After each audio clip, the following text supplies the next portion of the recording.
Hello, this is international football commentator Derek Ray, and you're listening to the Ranks FC podcast.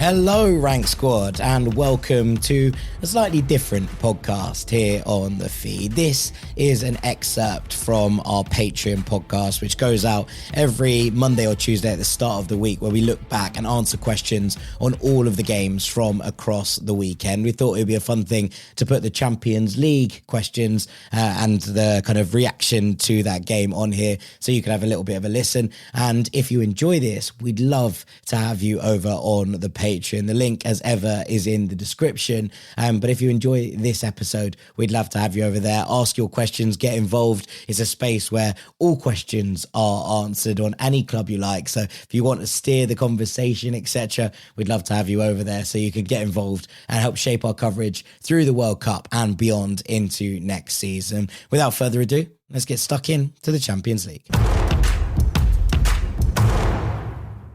Hello, Rank Squad, and welcome to your Monday Postbox. This is Ranks FC. My name is Jack Collins, and I will be your host today as we look back at the Champions League final, where PSG went back-to-back in Budapest, where Gabriel went from hero to villain, and where Arsenal came up just short against a PSG side who now very much look like a dynasty and very much retain their titles as the kings of Europe and the team to beat. We got loads of questions to go through on the Champions League final and beyond. Loads on Arne Slot, a couple on the USMNT's win over Senegal, and some transfer bits and bobs for us to get stuck into as well. But obviously, this is the main event, and the main event it shall stay. We're going to work through these questions. The kind of order is going to go in terms of, we'll start with PSG angles on it. Then we'll do some messages from our Arsenal supporting ultras.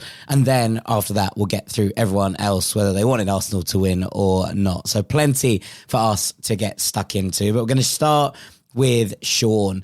Sean is our resident PSG fan and has been for a long, long time. So it's good to hear from you, bud. Sean says, for years, everyone talked about what PSG wasn't. They weren't European champions. They weren't built for the biggest moments. They weren't a real football institution. They were a project, a punchline, a club constantly measured against a standard they had not yet reached.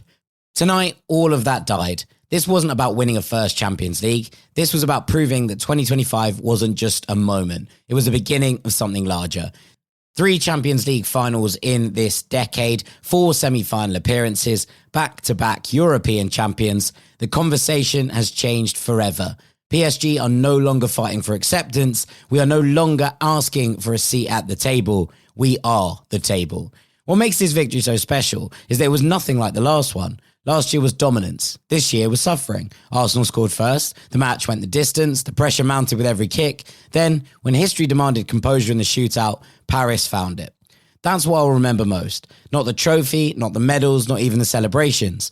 I'll remember a club that spent over a decade being told what it could never become, standing on the biggest stage in world football and proving every single one of those people wrong. The first title changed our history. The second changed how history will remember us. I really like this from Sean, because I think in the discussion around this game and the discussion around the final and the kind of huge swings of what was and what wasn't, what was football and what wasn't, we maybe lost a little bit of the PSG story. And look, I'm not going to sit here and tell you that this is a fairy tale, because it's not, right? We all are aware that PSG are a super club owned by a state, but there are lots of those these days, and we have to kind of deal with the fact that that's on the table. And when you take this PSG story from a footballing perspective, and look, there are going to be plenty of people who can't do that and can't separate those two things, and that's also completely fine. But when you take it, what they've gone from to being, PSG have gone from being a brand to a football club. I think in the last 10 years, under the Nasser Al-Khelaifi model, we saw a team that wanted to be a brand, right, that wanted to sit there and sit on Oxford Street and have a store and wanted to collaborate with not just Nike, but Jordan, who wanted to have pop-ups in every great city in the world and see people walking around in their gear. And ultimately, they've achieved that, right? Like, that has been a success from a commercial standpoint. But when you actually looked at what PSG were in those eras and the kind of Galactiques era of Messi and Mbappe and Neymar, and the fact that those three ruled the roost for a little while, and you see like those stories of Vitinha being told he wasn't good enough and that he was hurting people, and now you see Vitinha as this sort of mini metronome in the middle of the park who is dictating games of football and has gone on to become, one of the great centre midfielders of this era of football. I think that change is a really impressive element. And look, this is back-to-back PSG Champions League titles in the post-Mbappe era. For so long, Mbappe was the kind of centerpiece of this entire project. And whilst there were others, who I've just name-checked a couple of, there was this feeling that Kylian Mbappe was the one, the kind of Paris boy, or Bondi boy, who was supposed to be the figurehead of leading this PSG team into a new era. And instead, they've had to go back to basics. They've had to hand over control of what destiny looks like to a manager in Luis Enrique, who I don't think anyone is going to argue is now one of the greatest managers, one, in history, but two, I think of this pantheon that we have right now, he's maybe top of that pile, considering what he's achieved in his years. And there had to be a shift of power. There had to be a shift of dynamic. And ultimately what that's ended up achieving is PSG going back-to-back, becoming just the second club, as we say, after Real Madrid, to go back-to-back to retain in the era of this being the Champions League. It is not something that is done easily. And I like Sean's point here about the fact that these two finals are so different. Last year felt like a team who were ready to whitewash the world. And actually, when you kind of look at how this final played out, the scrap, the struggle, the way that they had to work and work and work to break this stubborn Arsenal team down, there is something quite joyous in the fact that they've done it differently, I think. And there is something more than just, wow, this is an incredible football team. There is a feeling, I think, that, wow, okay, the resilience is there. The resistance is there. Yes, we know the talent's there. We've always known the talent was there. The question was going to be, how do they respond to a season where it's all been a little bit helter-skelter at times, where there has been serious rotation in terms of playing in the league. We did this on the preview podcast last week. How do they deal with that situation against an Arsenal team that, yes, are more fatigued, but two, have more kind of battle-hardened experience in terms of the last couple of months, and a side that knows exactly what it's been every time it's been trotted out over those last weeks to actually grind something over the line. And it ended up being a war of attrition, which is the game that we said Arsenal wanted. And we'll come on to whether people like that or not a little bit later down the line. But it doesn't really matter. Arsenal got the game that they wanted, and they took PSG to the very edge. And yet Paris Saint-Germain found a way to come through that war of attrition, which is not the game that I don't think they would have wanted at the start of this, and come out on top of it. And yes, okay, you can talk about the lottery of penalties, but the way that they found themselves back into this game, the way that they tried to force Arsenal's hand in the second half in particular, I thought they got their just rewards for the way that they approached that second half. And if you look at where PSG have come from to get to this point, and as Sean says here, this was a team that was a joke. And look, there is an element of this that I think you could apply to both sides, right? From an Arsenal perspective, you talk about those years of coming second in the Premier League, being out of the Champions League, and getting to a point where they have now finally won that Premier League title, and they've gone quarterfinals, semi-finals, finals in the last 3 years. The natural step looks very, very obvious. And pretty much all of the great teams, and I would include PSG in this, who have won this tournament, have got to a final and lost first, right? All of this new age, they've got to that final and lost before they were successful. PSG, Manchester City, Chelsea to an extent. You look at all of those elements, and that's growth in the same way. And PSG taking those learnings and understanding what the difference was. We see, there's discussions about PSG and wanting to have a team that has a real French flavour, a real Parisian flavour, the academy products that are coming through. And they're not there yet, right? And no one is arguing that they are. But I think that the idea of where they are now and where they're going, what the trajectory looks like, that pathway to the first team for these academy graduates who we've seen so much more of this season, I think it all points in the right direction from a PSG perspective. And that, I think, is a very special place to be. And all of the credit for so much of this has to go to Luis Enrique, considering what he's gone through in the last couple of years to actually end up on the right side of this and to win 2 finals back-to-back in completely different stylistic ways. I think shows a manager who's incredibly well-rounded, but also who trusts his players implicitly. Look how late the PSG substitutions came. You know, how much he trusts that first team to find solutions on the pitch for the problems that Arsenal set out for them. And ultimately, they did find those solutions. They win that penalty. They score the equaliser. And it's only when it comes towards really the very end of the 90 minutes and into extra time that he decides to kind of deploy from his bench. There's a trust thing in there as well. And look, people would point to it and say, could you have won it in normal time? Sure. But there is a feeling, I think, with him that he knows exactly when to make those moves to keep things moving in his direction, keep the trajectory or the game kind of state rolling in favour of PSG. I thought he managed the game really nicely in terms of the substitutions he made and those who came on to make a difference when it came to that penalty shootout as well. So congratulations to Sean. Congratulations to PSG. This was no small feat and it should never, ever be taken as such, even if the general narrative seems to be around Arsenal and where they are right now, which is why I wanted to start with that message. There was one more on PSG from Joshua Vincitorio, who I'm not sure, I don't think is a PSG fan, but he said, watching Joao and Vitinha is as wonderful experience as you can see, and no one should take that for granted. Thank you both, and up the ranks. Thank you, Joshua. They are a delight, right? And there is something very special, I think, about that kind of club and country double pivot. There is shades of Xavi and Iniesta around what's going on, and not in terms of the way that they play, but that partnership that could dominate at club level and now well might move to the international stage. And Roberto Martinez is wild if he doesn't play these two together in the middle of his midfield, in the heart of that Portugal team. There is something quite telepathic about their relationship. And look, there's something in that one of them's from Benfica and the other one's from Porto. They are from very different kind of schools of the Portuguese element. And yet their compatibility and the way that they work together and their ability to get around the pitch to make things happen, the combinations in the heart of that midfield are a joy to behold in almost every single way. Right, let's get some Arsenal opinions. Brant Cole says, I'm just sad, man. A heartbreaking way to lose. PSG with a better side and far away the best team in Europe, but to lose on pens is absolutely devastating. Not sure what in the world Gabriel is doing taking the 5th pen, but he was outstanding aside from that miss, and it doesn't define him. We defended really, really well outside of one moment from Mosquera. I thought Gabriel, Saliba, Hincapié, Rice and MLS were brilliant today. Didn't love the game plan from Arteta, but anyone who thought we were going to do anything else besides defend for our lives when 1-0 up against the best attack in the world just hasn't been watching us this season. And I do think the defensive setup really frustrated PSG. We need to upgrade the attack this summer. Hopefully we can make some smart sales and use this moment to truly go for it in the transfer window. This moment doesn't define this group of players, and they are still Premier League champions. Brandon Jackson says, hi boys, long-term listener and first-time commenter after finally upgrading my subscription. It's good to have you on board, Brandon. Looking forward to more comments throughout the summer. He says, I want to start off by saying a massive thank you to both of you. As someone that's listened to the pod going back to the BR days, it's been awesome to tune into you guys and see the community you've built around the beautiful game. Thank you, Brandon. That's very, very kind. And we both appreciate it very much. He says, on to the football. As an Arsenal fan, I'm immensely proud of the way the season is shaken out and ending that long wait to win the Premier League again.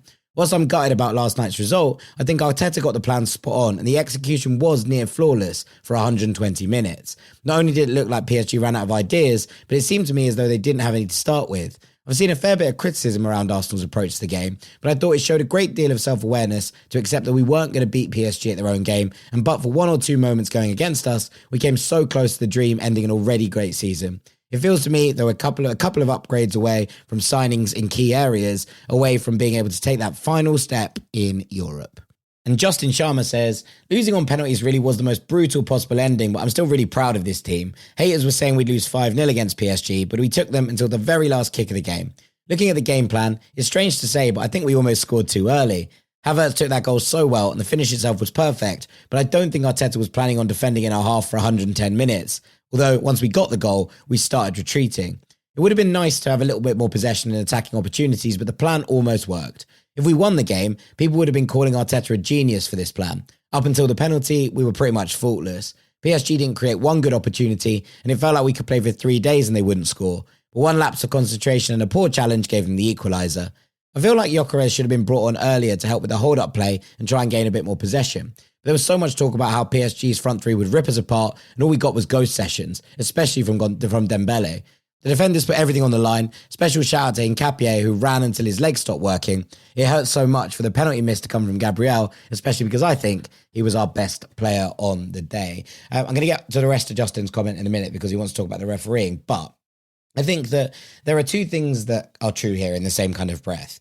One is that this game plan was the sensible thing for Arsenal to do. And as Brandon and Justin both point out here, like, it was the game plan that very nearly worked. And if Arsenal had won on penalties, we've been talking about the fact that they effectively dragged PSG into a war of attrition that I'm pretty sure they didn't want. And we talked about it on the preview show that if Arsenal were going to win this game, they had to drag PSG into a war, into a battle, into a scrap. It wasn't going to be they outplayed, outthought, outfought this Paris Saint-Germain team. And I think that the point about scoring too early is maybe fair in terms of the way that the game shakes out. I think for the neutral, Arsenal scoring early was arguably the worst thing that could have happened. For Arsenal, scoring early and then being able to sit on that lead and defend it was almost certainly the kind of ideal, although obviously you don't want to do it for that length of time. The problem with this is, I suppose, to an extent, and look, I agree with all three of you that it's not necessarily the defining moment of this season. I do think that, you know, people are talking about it in lots of different lights, and those things are all worth kind of bearing in mind. But I think that this season is defined by getting over the league title, getting that over the line, and making sure that ultimately there was silverware, and important silverware, that gave them what they've been working for such a long period of time.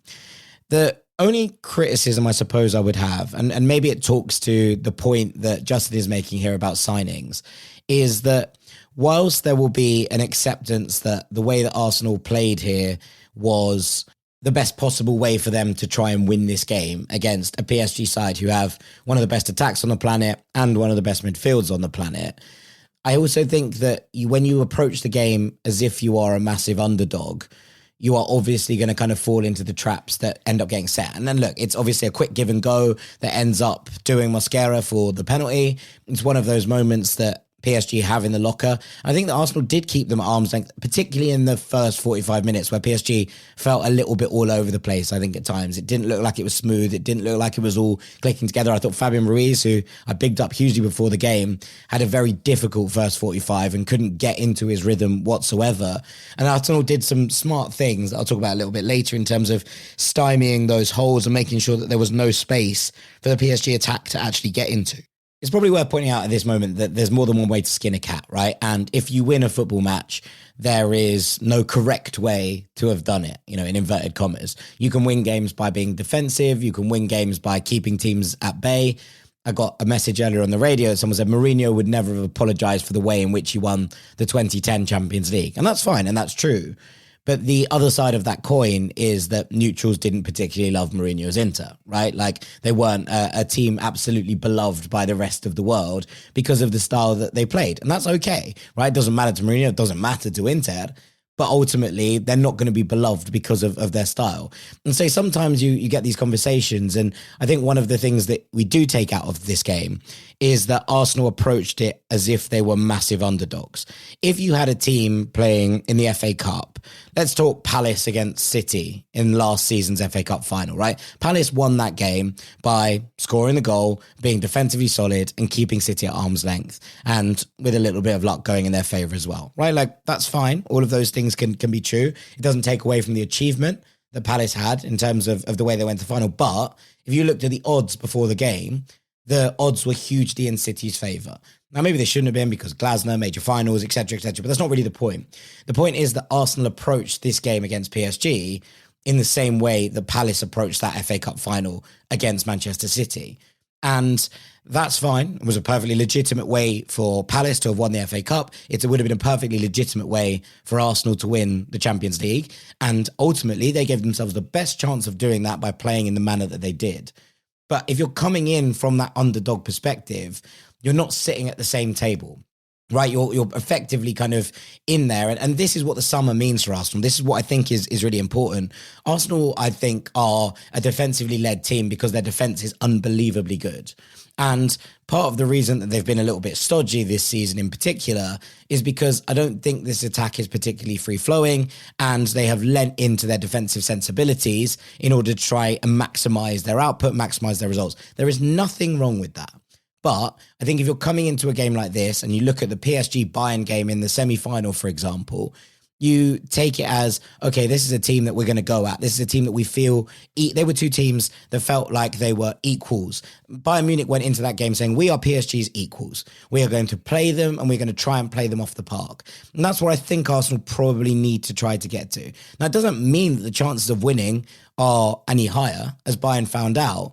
But I think that there is a level in terms of where you're trying to get to when you're talking about being at that top table, where you feel like you're not coming into a game as underdogs. And that, I think, is the interesting development, where if this attack is bolstered in the summer, if they bring in some game changers in the final third, players who are able to more, run at players, and perhaps it's only a left winger that comes in, but it's a left winger who is a game changer. You go and sign putting someone out there here, but a Rodrigo.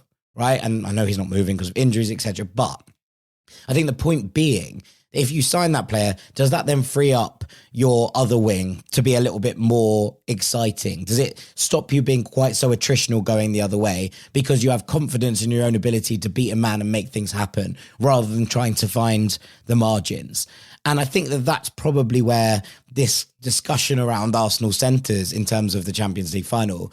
And that's why I say two things can be true at the same time. Arsenal had a good game plan, and I think that they executed it particularly well in terms of the way that they barely gave PSG too many looks before the penalty. And then also, towards the end of the game as it opened up a slight bit through fatigue, etc., etc. Fine.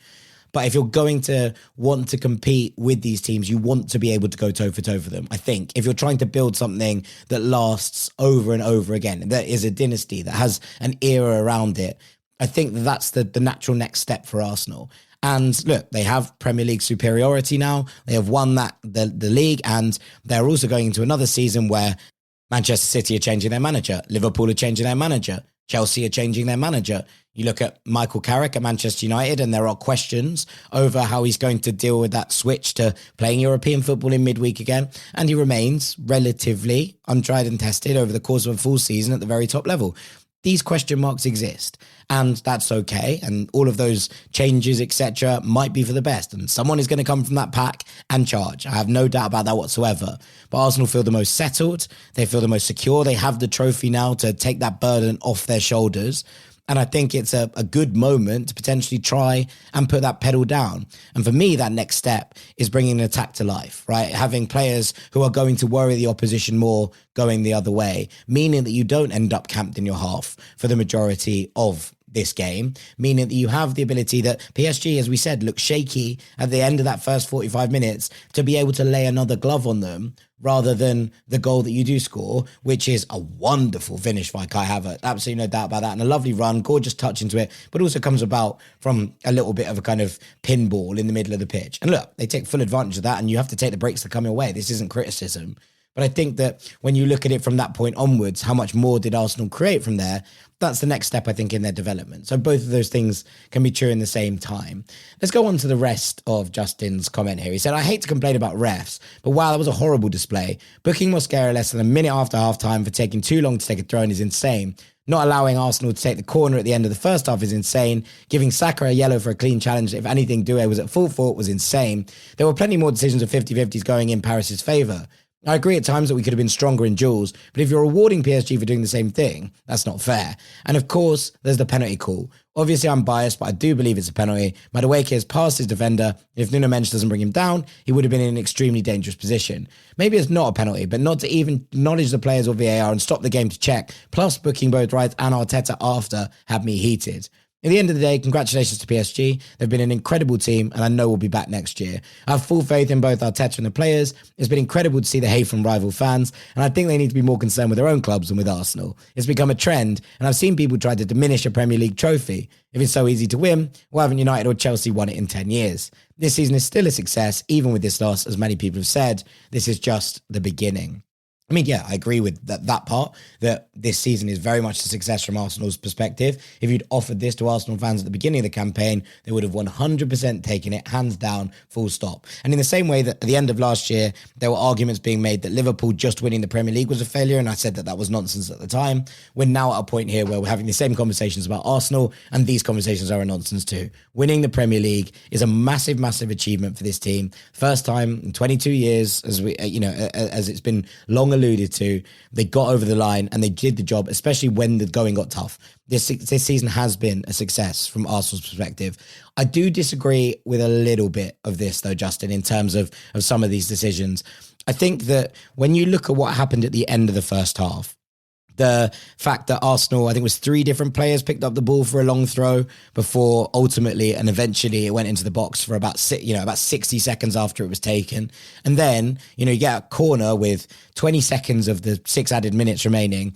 Everyone ambles over. You take 45, 50 seconds to take it. I think the referee's well within his rights at that point, because ultimately the slowing of the game, the ball was in play for about 6 seconds of the final minute and a half. Now, Arsenal are defending a lead there, so they're trying to, bring back time, but that is an opportunity to go and utilize one of your big attacking weapons.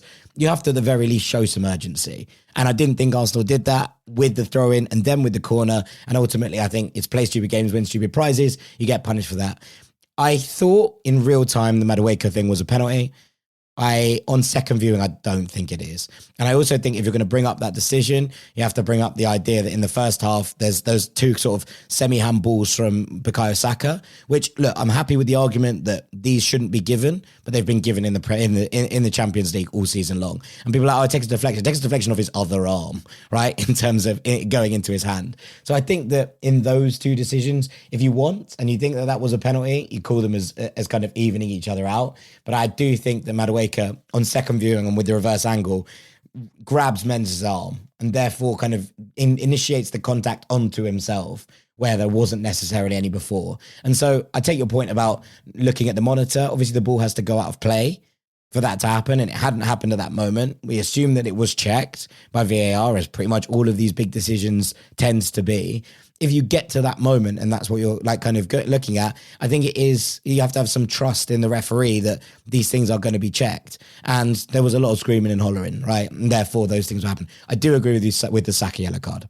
I don't think that that's a yellow. I don't think it's foul. And I think he gets a little bit unlucky with that. But I think that, you flip the script and these are all decisions the other way that you'd be like, yeah, fair enough. And that's okay, right? Like the biases are inherent within this and it's part of the kind of game that we all know and love, that you're all looking for things. And, it's one of those ones with the Madueke thing that obviously if it was Fulham, I'd be screaming for it. But I don't think it's that egregious a decision in having had the cold light of day to look back at it at this point. And it wasn't the only comment on referees. We got this one in kind of contrast from Simon Matson, who said, almost everything about the final will probably be covered by everyone else's questions, but I want to give some flowers to the referee, which I feel might get some slack from Arsenal supporters. He let the game flow, he didn't blow the whistle unnecessarily, and most importantly, he handled the time wasting magnificently in my eyes.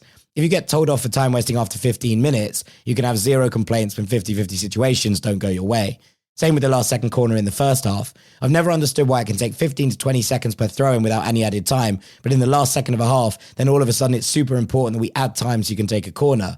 They should be allowed to finish attacking. Why? I can flip that to, they should not have had to defend for more than the allowed time. If it goes overtime and you have a corner, at least show some urgency. If you stroll out lackadaisically, then yeah, blow up. You can only blame yourselves then if you're Arsenal. Yeah, I mean, like on that corner thing, I think that's almost certainly exactly where I'm at with it, Simon. And when you kind of put it into the context of all of this game, I think that generally the referee did quite a good job, if I'm honest, from a kind of neutral standpoint. I didn't think that there was loads of unnecessary decisions. He didn't make everything right, as we say with the Saka one. I thought that was a mistake. Those things happen. They happen in every game. And I think that ultimately most of the big decisions, he got pretty much bang on. And finally on this topic, Tom says, lots of debate about whether it's good or real football, both of those in inverted commas, I should add. But that debate aside, I was amazed at how much Arsenal nullified the PSG front line. they just really didn't look very dangerous for most of the game. I was trying to watch properly and understand what Arsenal were doing so well, but apart from exceptional positional discipline and some excellent tackles, I couldn't really put my finger on it. Do you have any more insights that my eye couldn't see? I mean, a little bit, Tom. I think that you're right, though. A lot of it is positional discipline. A lot of it is being locked in like clockwork to what each other are doing in these defensive phases.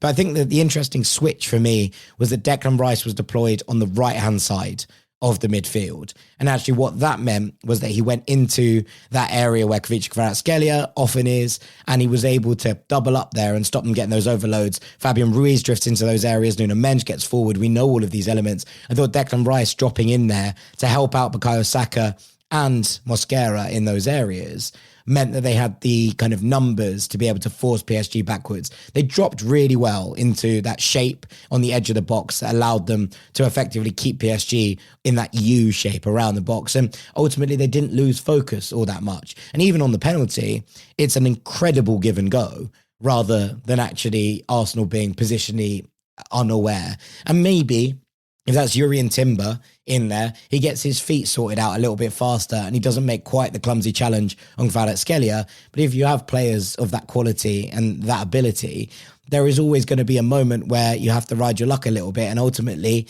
Mosquera didn't get the luck that he needed in stretching for that tackle. He goes through the man first, and unfortunately, it's a penalty kick. So when you kind of look at it from that perspective, I think they did everything right that they could have done. With Timber in there, maybe it's an even more watertight back line, but I didn't think Arsenal could take that risk. I was worried about that and worried about that flank. I thought they actually dealt with that threat really, really nicely. And if I'm honest, I thought that the midfield duo of Declan Rice and Miles Lewis-Skelly played really, really, really well together. They played really well in tandem. They moved around as shuttled as a pair. I thought that Lewis-Skelly had a really impressive game in this one. And that is a big stage considering that for much of the season, Miles Lewis-Skelly was a bit part player. And then suddenly he's starting a Champions League semi-final and starting a Champions League final in midfield where we've seen, precious little of him. If we're honest, under Mikel Arteta, I thought he did a magnificent job in there in terms of his defensive duties. Now, there's more to Miles Lewis-Skelly's game, and we didn't get to see that. That was part of, obviously, the drawback of going ahead early and effectively trying to sit on it. But I thought that he did exactly what was needed in order to give themselves the best possible opportunity. And Hincapié did really well. That was going to be a question mark of who started on left back in that game. Calafiori obviously gives you a little bit more going forward. Hincapié a better one-on-one defender. And I thought that he did well in terms of coping with Desire Doué, especially in the first half.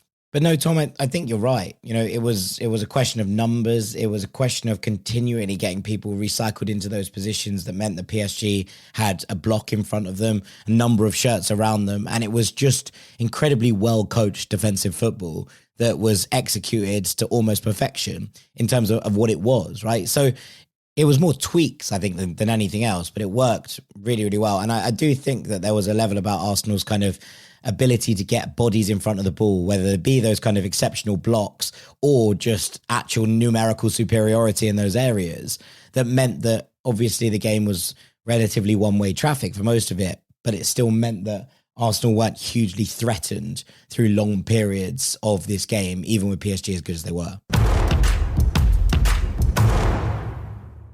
Yes, thank you very much for listening to that Rank Squad. We appreciate you as ever. As I said right at the top, that is an excerpt from our Patreon Postbox. That's the Champions League bit. There is more Champions League chat after this that came as we kind of work through some questions from other teams or fans of other teams to kind of get their perspectives on what this game looked like. And we talked a bit about Arne Slot sacking at Liverpool, the US men's national team, and a couple of other bits regarding transfers and some stories from across the world of football as well.